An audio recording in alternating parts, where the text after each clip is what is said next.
Good evening. Look at this setup. Pretty special, huh? I have had this for a while and I just haven't had the time or the wherewithal to set it all up and sit here. And so I actually have like a folding table in front of me that I have my computer on, that I have my notes on. And then I have a ring light and my lights behind me. So hopefully I'll be able to do this more often. And so it's Vlogmas, but I've wanted to do this. I've already done this, and the video or the audio did not work. And so I am going to redo this now. It's not as fresh in my memory as it was before. So what I'm talking about is plasma donation. And you may be wondering, if you're just first watching me for the first time or don't know my story about giving plasma, like how is giving plasma associated with van life? Well, I made over $600, I think I made $720 donating plasma this past summer before I left. And that's what I used to pay to get me down to Florida here. And so I thought it was a good way to make extra money. And then I wasn't feeling well, and come to find out I had anemia from giving plasma. And so I actually started looking into it, like, because they want you to give twice a week. They want you to donate twice a week. And thinking, how could that be good for you and stuff like that? Well, come to find out, it's not. And so there's kind of a whole backstory. You think that the plasma that you give would be donated to the people who, are right in that community. You think you're doing good for, your community, the people that you're by. And that's most often not the case. So I watched a couple documentaries about this and, read up on some articles. And one of the ones I read, so if I kind of am looking down, it's because I have you're kind of on my computer here and I have my notes here. And so I'm just going to kind of be going off of those, but then talking about it. The Blood Business documentary, which was made in 2017. And so the crux of it is like whole blood donations include all 4 blood components: red blood cells, white blood cells, platelets, and plasma, and are used to treat blood loss, typically due to injury or surgery. In contrast, so that's like when you give blood, your whole blood, when you go to the Red Cross and you're giving whole blood, they're using all those components. But there's just, when you go do a plasma donation, and I shouldn't say donation, because a donation would mean that you're giving it for free. And that's how they kind of reel you in. They actually pay you for your plasma because they call plasma, I think, liquid gold. But anyway, a plasma donation involves collecting just one component of whole blood and returning the other 3 to the donor. So when you give plasma, and I have quite often, they put a needle in and you're hooked up to a machine and you can see it's separating the plasma. One that's filling up the jar is just like this gold liquid, and then the blood is going back around. That's this, everything but the plasma is returning to your body. Okay, so what is blood plasma? Blood plasma is a light amber-colored liquid component of blood in which blood cells are absent, but which contains proteins and other constituents of whole blood in suspension. It makes up about 55% of the body's total blood volume, so over half. It is the intravascular part of extracellular fluid, and that's from Wikipedia. So plasma is essential to keeping your body functioning. If you lose a lot of blood due to surgery, an accident, or if you have a bleeding disorder, clotting, or immune deficiency, plasma donations replenish the blood and plasma loss in your body. Okay, so now how does this play into why I want to talk about this And the thing is, it's because plasma is really a money-making business. So healthcare is the perfect money-making industry. Our willingness to pay for available therapies, basically for our loved ones, knows no bounds. We all want us and our loved ones to be healthy. At the heart of this business, plasma, a yellow liquid rich in proteins, it's the main component of blood. It's more expensive than oil. Take that in. It's more expensive than oil. It's the exploitation of man by man. And I know, and I'll talk about this more, but how it plays on people, again, you want to do good. You know, when I first started, I thought, oh, I'm giving back to the community. Oh, this will save somebody, you know, and that may be true, but it's also a big business and they don't just use it for that. Our willingness to pay is sometimes called new cannibalism, because by negotiating a price, we accept the system of enabling the rich to profit from the poor. And that's from blood business, how plasma industry works. And that's the crux of why I wanted to talk about this, is that when you call it donating, again, it's not donating, they're paying you. If you think about it, or you can even look it up and Google it, the plasma places in your hometown or that are near to you, most of them, probably almost 100%, 95, 100, are going to be in low income areas because they're going to prey off the poor. Because if poor people, if it's a quick, easy way to make money, then they figure that that's what they will do.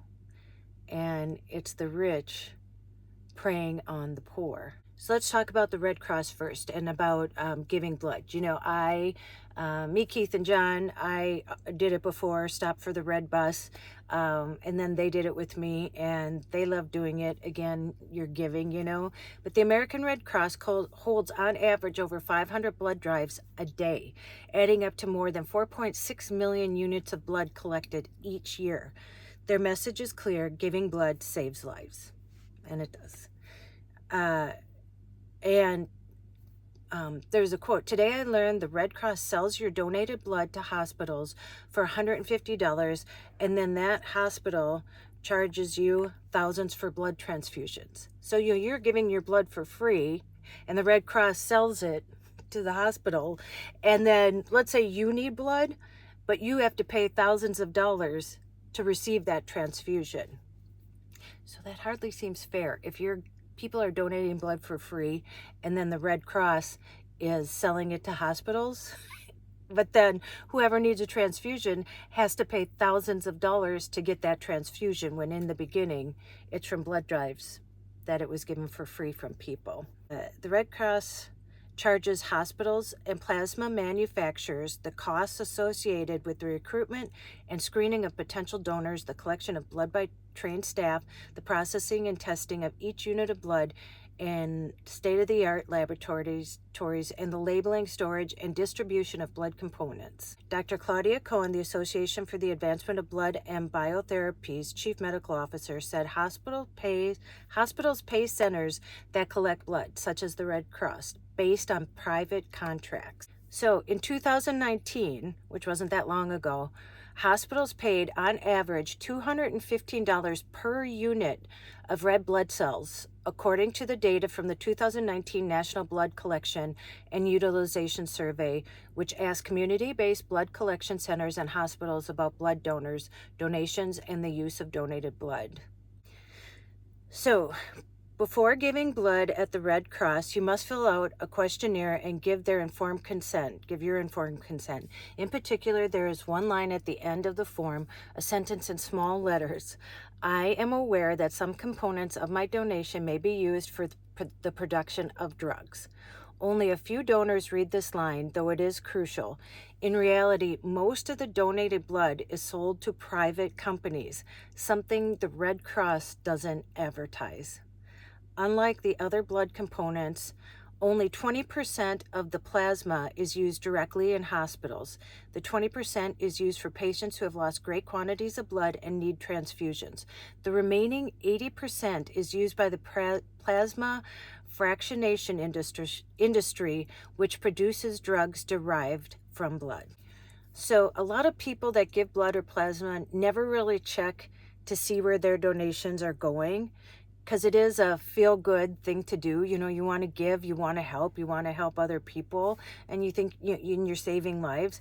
And we believe we're helping other people who need live their lives or help save lives, which makes us feel good. But do we really know where our donations are going? In reality, the majority of the donor's blood is sold to the pharmaceutical industries. The industry is mostly interested for a specific reason. It's liquid part called plasma, which contains sought-after proteins. They are used to make very expensive and, guess what, profitable drugs. So who are the players behind this industry? And in the documentary Blood Business, they track the plasma trade. The plasma industry is huge, and a handful of companies share the world market. Baxter is the USA, CSL Behring in Australia, Grifols in Spain, and the company Octapharma in Switzerland, and BioLife, which is owned by Takeda, a Japanese company. The term is called fractionation, and it's the procedure that turns plasma into drugs. So plasma fractionation is the downstream processing of plasma that has been harvested by donors. It breaks plasma into individual proteins or plasma fractions. It should be noted that this is different from whole blood fractionation, which means taking the whole blood and breaking it into the four main parts, which is plasma, red blood cells, white blood cells, and platelets. So these companies control a market which is worth $17 billion and is growing steadily. Throughout the world, the lives of millions of patients depend on these treatments. Thanks to plasma-based treatment, so many patients' lives have become easier, so much so that life would be difficult for them to go on without. It is an important part of their immune system, and their bodies get antibodies that they cannot produce themselves, although these can be very costly. So they asked a patient in Switzerland who was receiving the treatments, and she was asked if she thought that her blood treatments were coming from people who live in Switzerland, and she said she didn't know. But the plasma's origin isn't public information. It's a trade secret. In the documentary, they go to Swissmedic, who tests plasma samples. Swissmedic is the national authorization and supervisory authority for drugs and medical products. All of the samples were from the United States, and they are all centers that are approved by Swissmedic's plasma testing file, and that is why they accept them for their testing purposes. 48 donors came from the CSL Plasma Donation Center in Cleveland and on West 25th Street, where the documentary visited. Some of the plasma used in their drugs comes from there. So there's a woman who's getting treatment in Switzerland, and actually that donation is actually coming from Cleveland in the US. So the Blood Donation Center belongs to the Australian company CSL Plasma. On the door, it says, "Donate plasma, save lives, earn up to $200 a month." And this is where, the word donate and then earn up to, you aren't donating if you're getting paid. And unlike European companies, the US allows compensation for donations. This practice is legal. The center is in one of the city's poorest neighborhoods. Cleveland is a devastated city. The financial crisis of 2008 was a fatal blow. It exploits the poor. So here's the thing. As soon as the plasma bottle is full, as soon as they unhook it when you are done, because you don't know how long it's going to take, but as soon as that's full, the donor's credit card is credited. So when you become a plasma donor, you get like a Visa card, that can automatically have money put on it. So the minute that's unplugged, it is credited onto that credit card.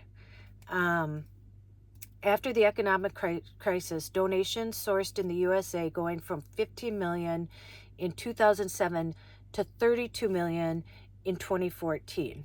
And I can tell you that, I consider myself like middle class. And when I was going, I've done it for the past couple of years. When I was going, I noticed a lot more people who were more middle class, upper middle class even. It was a mixture of everybody going, with the cost of living going up, rent, food, gas, everything like that. It just seems like a easy way to make some extra money. So here's the thing. If you get sick, you can no longer donate plasma or blood, and then you would have no income. When you donate plasma, you get paid. But the blood donations themselves can affect your health. And here's the thing.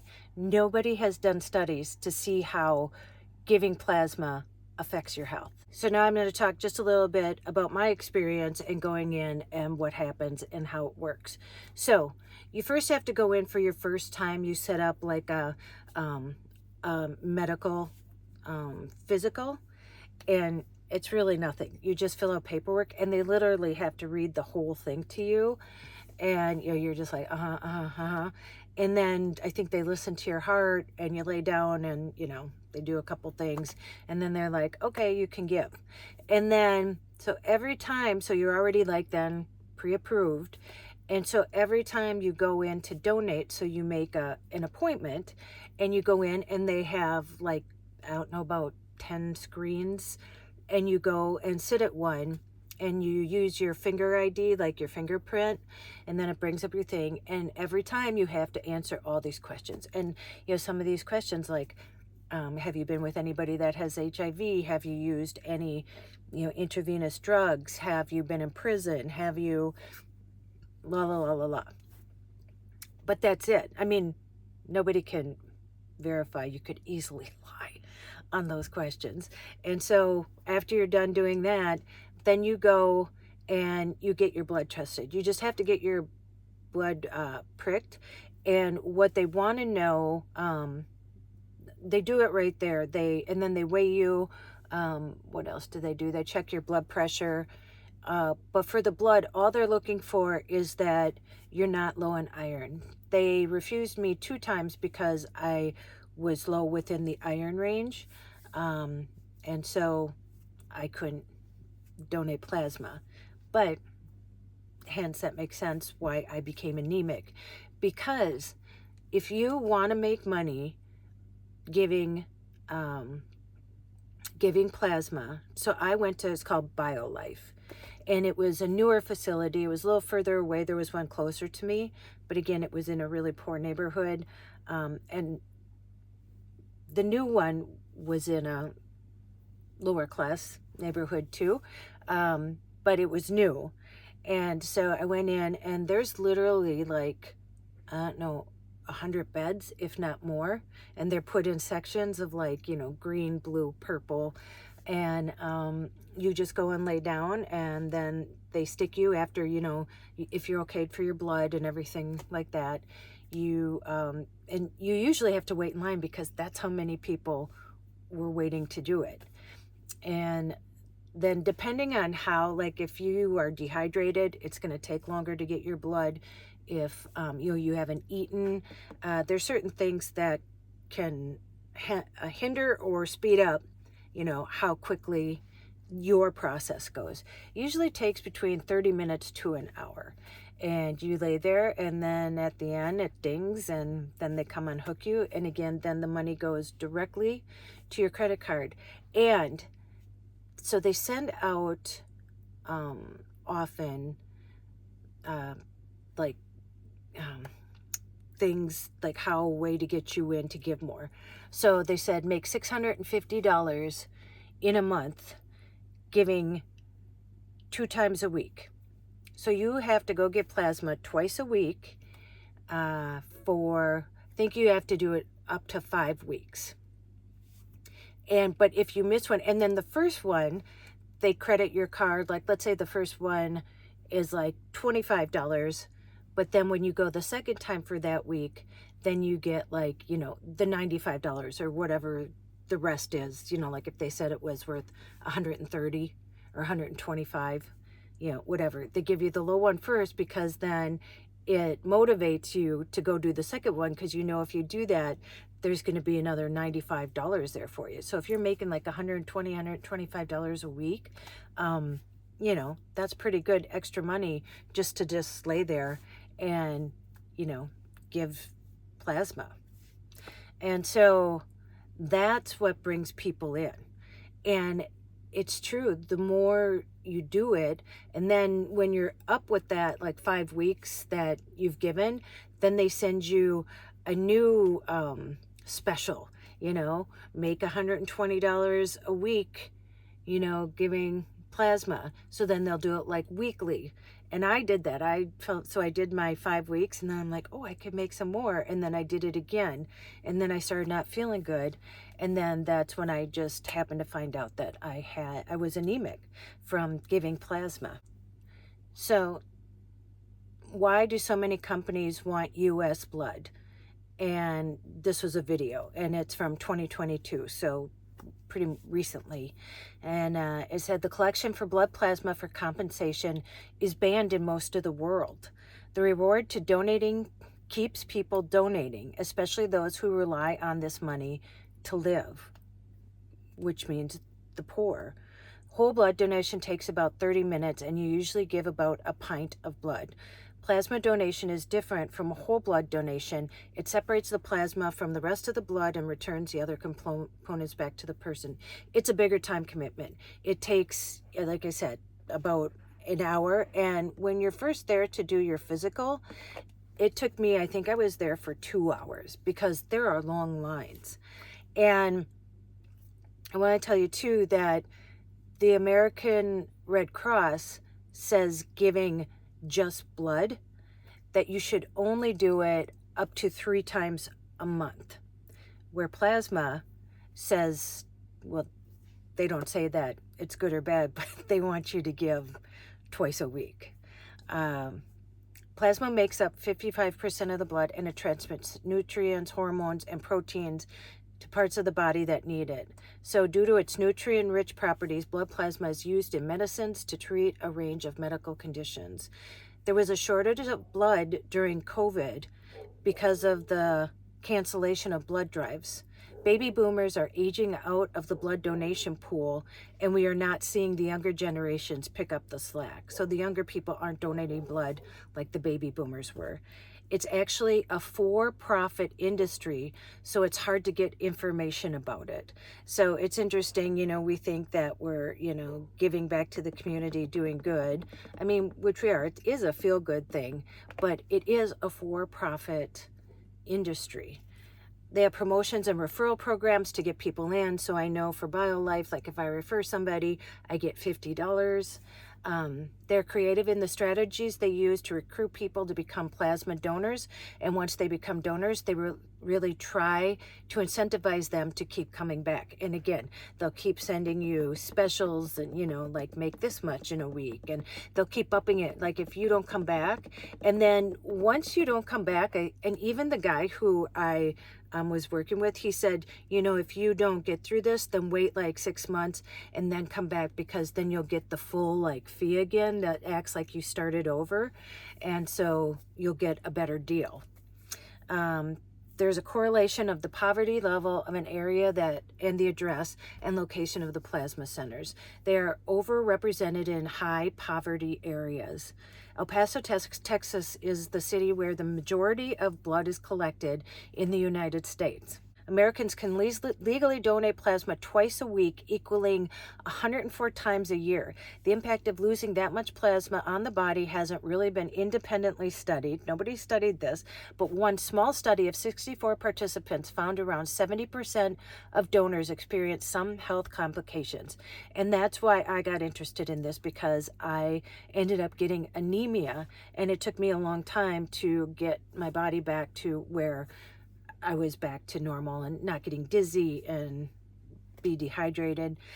They do something that affects the body physiologically. In the United States, the FDA does regulate how often people can give plasma, but it isn't really based on any particular research that has said you could give 2 times per week and it's safe. It's really more of an arbitrary number. If you go to Germany, for instance, which is one of the other countries where you can collect plasma, but it's about half the amount of times that you could collect from a single person in the United States. So it's really important for researchers to investigate what the physiological impacts are. But I don't think they want to do it because they need it to make money. The FDA told CNBC that plasma donation is generally a safe procedure. The FDA first established standards for the frequency of plasma donation after careful consideration of available data, the safety of the donor, and the product quality, and discussion with the advisory committee in 1973. So that was the last time. And so I just wanted to talk about this because, like I said, it's a quick and easy way to make money. But I want to tell you too that, so they, they were interviewing in these documentaries, like some of the poor people who went there. And this one guy was really sick and this other guy too. And they said, well, you shouldn't keep giving plasma because, again, there's really not much of a screening process. And they said, but that's how I make my money. Like, that's how they pay their rent, or that's how they pay their phone bill, or, that's why they are in poorer parts, because they know people are kind of desperate to get money to pay those bills. And like I said, I think it's becoming even wider. I live in a van, and I find interesting ways to make extra money. And I thought too, oh, well, this would be a good way just to give back. I thought I was giving back and making extra money. And again, it's a for-profit business, and it's being sold from company to company. It's over a $17 billion company and growing. And so what I want you to know, the crux of all this, is that it seems like an easy way to make money, but they really don't know what it does to your health. Since then, I haven't given, and I probably won't ever again, because I would rather give to the American Red Cross. I'd rather give whole blood than give plasma. And again, because what they call a donation is not a donation. They're paying you for that because it's incentivized to do that. And believe me, the money that they pay you, they're making a lot more money off of that. And again, to incentivize it, they want you to give twice a week, where the American Red Cross says only give up to 3 times a month. But, the plasma companies are just looking for quick profit. And so, and even the American Red Cross, like I said, I get that they have to pay for, all the blood drives and everything else, and what keeps it going. But it's just sad that greed is usually at the crux of a lot of things that seem to be good. But again, I would rather give whole blood, and they give it to the hospitals. They contract with the hospitals. Again, the hospitals are paying the Red Cross for it. And so, who knows? Again, it's private, so nobody knows what's going on there. But just know that they haven't studied the effects of giving plasma, and that much plasma at a time, to make money, because that's what you want to do. You want to give, 2 times a week because you want to get that money. And but know too that they don't know the health effects, and I can't imagine that they're good. And when you need money, you're more likely to just put those feelings aside to get the money that you need to pay your bills and just to live, or to buy food for your family, or do whatever you have to do. But that's how this is all tied with van life, because I did it myself. And then I said I got anemia, and I just happened upon that. I was having a physical, and I blew it off. I was dizzy. I didn't feel that good, but I just thought, I was tired or not getting enough sleep. And they happened to take my blood just to test my blood, because I used to have thyroid. I had thyroiditis before, and my levels of iron were really low. And she told me, Tracy, don't give plasma anymore. And I'm like, yeah, okay. So I don't know. I just thought it was interesting, and I just wanted to share that with you. And so you know what to do. Go out and make an adventure. No matter how big or how small, you have to sell everything and move into a van. And you don't have to give plasma to make money. You can find other ways to do it. And go call someone you love. And as Joy says, tell them that you love them. And don't you dare forget your magic. And I will see you in the next one. Bye.